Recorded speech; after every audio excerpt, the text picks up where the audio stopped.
y economía, en economía y salud, y así van los líderes mundiales. A ratos parece que lo más importante es la economía, a ratos ponen primero la salud el salvar vidas como la meta inmediata, pero es que van de la mano. La verdad es que una vez superada la pandemia en todos los países donde ha aparecido, que son 192 países del planeta, pues va de la mano el tema económico y habrá que reaccionar a tiempo y no reaccionar luego, prepararse ya para lo que va a venir después. En todo caso, ese es un punto de comienzo para nuestra conversación con Asdrúbal Oliveros, economista, socio director de Ecoanalítica, como cada semana, como cada miércoles, abriendo esta agenda económica. Asdrúbal, gusto saludarte, ¿cómo estás? Buenos días, Román. Un saludo para ti y para todos los que nos oyen a esta hora. Bueno, aún para Donald Trump la salud es primero, la economía después. Ha tardado en entenderse, pero así finalmente lo ha dicho. Y en esta coyuntura, Asdrúbal, algunos lo pueden llevar mejor que otros. Algunos que tienen reservas, por ejemplo, ahorros. Perú cuenta con 25.000 millones de dólares, que equivale a 12% de su Producto Interno Bruto. Y su ministra, que es muy joven, por cierto, la ministra de Economía peruana ha dicho, para eso se acumulan reservas. Aquí tuvimos un país que tuvo $100 el crudo. ¿Qué tenemos para atender la pandemia? Sí, Román, totalmente. En la mayoría de los países del mundo, independientemente de su tamaño y de su poder, están diseñando paquetes de estímulo, como se les conoce, para apuntalar sus economías y para permitir que la fuerza laboral se pueda quedar en casa. Es decir, al final esto es una especie de dando y dando, para decirlo en palabras muy coloquiales. Si yo te estoy pidiendo que te quedes en casa, si yo te estoy pidiendo que, digamos, no puedas salir, no puedas trabajar para no aumentar las tasas de contagio, tiene que venir también del lado de la economía, del lado de los hacedores de política, ciertos estímulos para provocar esa respuesta o para poder mantenerte en tu casa. Entonces, cuando tú te paseas por todo el mundo, no solo Perú, no solo los Estados Unidos, países tan lejanos como Sudáfrica, Polonia, Indonesia, es decir, todos los países están diseñando medidas de paquetes para justamente provocar esto. El caso venezolano es, bueno, de los más vulnerables, lo hemos hablado a lo largo pues Sí, de todos los miércoles. sí. Venezuela en este momento no cuenta con recursos líquidos en divisas para poder diseñar un paquete de estímulo que permita que sus ciudadanos se queden en su casa o que ayude a sus empresas, aquellas que se han visto forzadas a cerrar sus puertas, a poder tener mejoras en su flujo de caja. Y eso es un gravísimo problema y eso nos ubica en el grupo de los países más vulnerables del mundo. En parte porque, bueno, hubo una mezcla de corrupción, de malas políticas económicas, de mal diseño institucional, que en esencia lo que hizo fue que una de las mayores bonanzas que tuvimos en nuestra historia, pues se acabó. Y no nos dejó nada. De hecho, hoy la economía venezolana es mucho más pequeña que cuando arrancó el chavismo. Eso te dice que todo ese boom petrolero que nosotros recibimos en el año, a partir del año 2004, y que probablemente sus efectos se prolongaron, yo diría, hasta 2012. Hasta 2012 nosotros tuvimos todavía ciertas elementos de ese boom, ¿no? Todo ese ciclo largo se esfumaron de 2013 para acá. Entonces somos una economía pequeña, pobre, sin ahorros en divisas y sin, bueno, la capacidad de poder nosotros diseñar paquetes de estímulo verdaderamente, porque sí, alguien me pudiera decir que el gobierno hizo unos anuncios, pero la pregunta es, Mm. ¿cuánto de eso que se anunció efectivamente incluyen recursos líquidos en una moneda dura que efectivamente bajen los incentivos o a que una empresa abra o a que alguien no salga a trabajar o a que la economía no se hunda más? No hay recursos líquidos. pero peor aún, Román, nosotros no tenemos recursos líquidos, por ejemplo, para poder hacer grandes inversiones en nuestro precario sistema de salud, para Sí. poder hacer grandes inversiones en material médico quirúrgico, en medicina, y dependemos de la ayuda internacional, de la solidaridad internacional. Y es muy triste pues estar en esas condiciones. Sí. Yo he leído esta semana que el cuadro sanitario en América Latina es mucho más complejo, por ejemplo, que el europeo, que va a necesitar de más recursos, de más dinero, de un esfuerzo aún mayor. Y uno ve como los líderes, los grandes líderes del planeta tienen un ojo puesto en la salud, pero el otro lo tienen ya puesto en la economía, porque es algo que hay que pensar ya. Es decir, no esperar que pase el coronavirus para atender el tema económico. Hay que prevenir en la medida de lo posible y hay que proyectar las soluciones después. Pero ¿cómo puede proyectar un país? Yo honestamente me pregunto si la gestión estaría en capacidad, por ejemplo, de comprar un barco de combustible. Es la primera pregunta que me hago. Entonces, ¿cómo pensar en la recuperación económica del impacto que vaya a poder tener el coronavirus?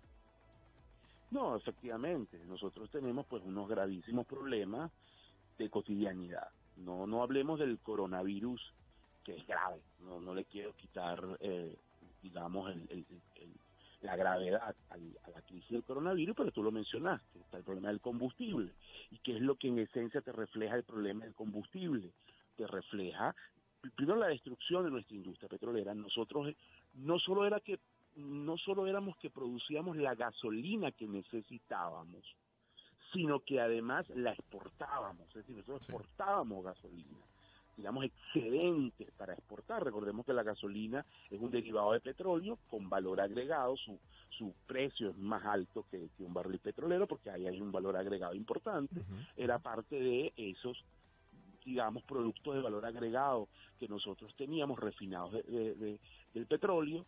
En este momento Venezuela lo que produce de gasolina es mínimo, abastece a lo sumo eh, pequeñas ciudades, en su momento Caracas, eh, y dependemos, como tú lo has señalado, de la importación.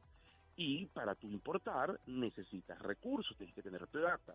Y bueno, no tienes plata. Y no tienes plata, insisto, primero porque no tienes mecanismo de ahorro, segundo porque dependes de exportación en parte de crudo que ha caído el precio brutalmente y Sí. bueno, incluso ya hoy para lo que es la cesta venezolana los precios no son competitivos.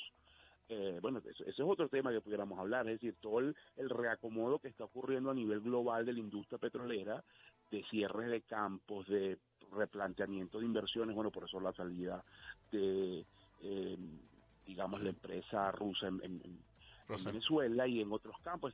Hay Sí, un de Rosneft. reacomodo de la industria de Rosneft, hay un reacomodo de la industria petrolera. Pero el hecho cierto acá es que, y creo que es lo que tiene que quedar en la mente de la gente que nos oye, los países se preparan para coyunturas extraordinarias.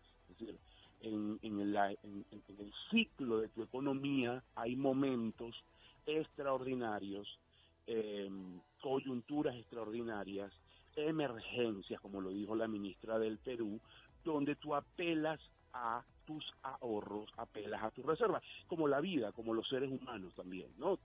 Nosotros tenemos Sí. en nuestra vida momentos extraordinarios donde nos toca decir, bueno, lo que tengo guardado para hacer frente a esto. Bueno, los países funcionan más o menos igual, pues.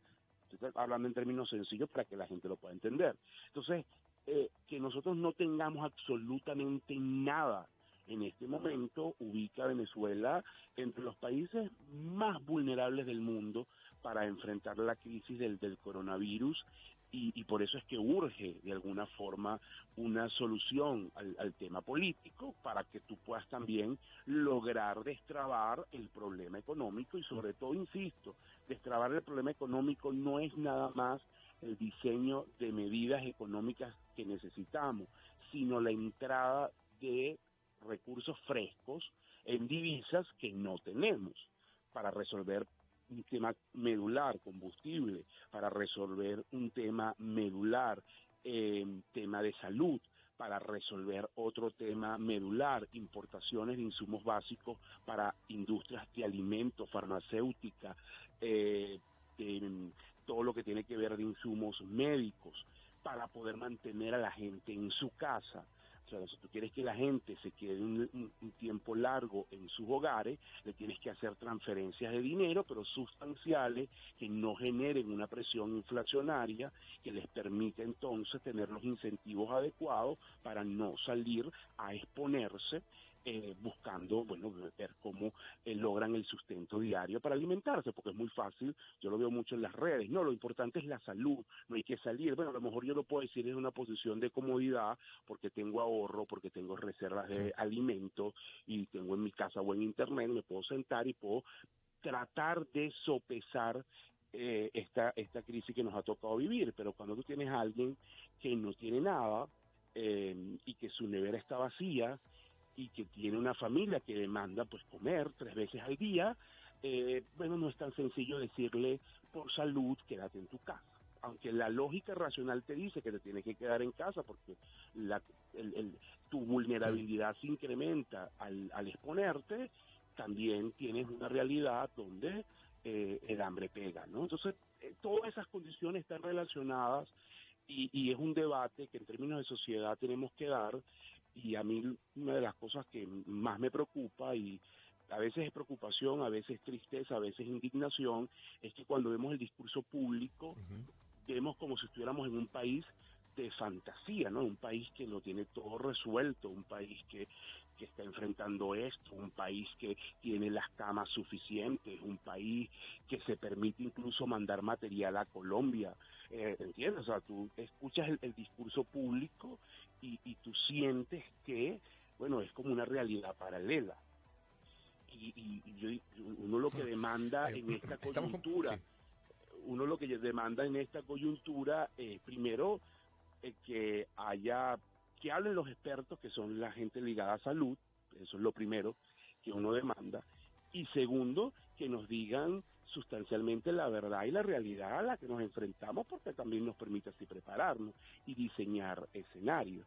Es muy difícil en Venezuela, desde lo que escuchamos en el discurso público, diseñar escenarios, porque o no hay verdad, nos mienten, o porque no se dice lo que se ocultan cosas. Por eso yo siempre digo que generalmente hacer análisis en Venezuela, la mitad tiene que ver con ser detective, con averiguar cosas que en Mm. teoría te deberían decir, pero que no están a la luz del día, ¿no? Digamos, estamos conversando con Asdrúbal Oliveros, economista, socio director de Coanalytics, es nuestra agenda de cada semana. Digamos, Asdrúbal, por poner un ejemplo, que Venezuela necesita comprar kits para hacer la prueba del COVID-19 o guantes o tapabocas. Bueno, los proveedores del mundo hoy están recibiendo pedidos a diarios por enormes cantidades de todo el planeta. Es decir, ese proveedor le va a decir, Venezuela, usted póngase en la fila, pero para estar en la fila usted tiene que tener, lo primero, dinero, pero ¿qué más tiene que tener?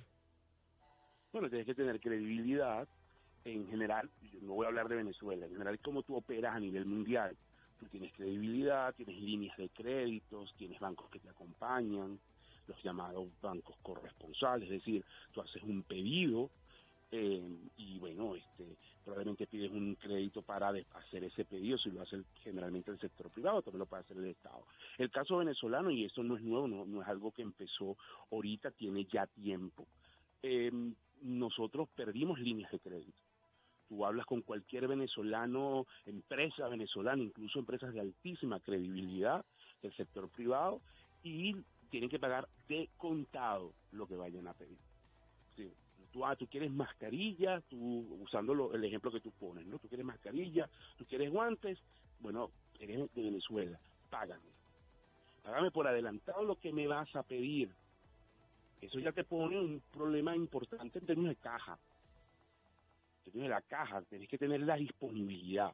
Ah, bueno, ¿qué podías tú haber Sí. hecho? Bueno, déjame pedir un crédito al banco y a lo mejor compro unos dólares, pero es que la banca, su disponibilidad para prestarte es nula. Entonces, ¿qué significa eso? Que en general las empresas dependen de su flujo de caja. de lo que tengan día a día en un país que se ha empequeñecido. Ya eso es una tremenda dificultad. Segundo lugar, bueno, tienes un problema gravísimo, digamos, que está ligado a lo que tiene que ver con reputación y nos afecta, no se puede negar. Bueno, eres de Venezuela, un país que tiene su gobierno sancionado por la principal economía del mundo. Eso ya para los bancos les genera cierto estupor, porque, bueno, tienen que tratar de ver que tú no entres en el ciclo de las sanciones, porque recordemos que un banco Aunque no aplique internacional. para alimentos y medicinas. Exactamente, porque vamos a estar claros, Román, la banca internacional es sujeta de sanciones también. ¿En qué sentido? Si ellos pasan una operación que, digamos, viole esto, ellos pueden tener una multa. Entonces, ¿qué hace el banco? Se cuida muchísimo.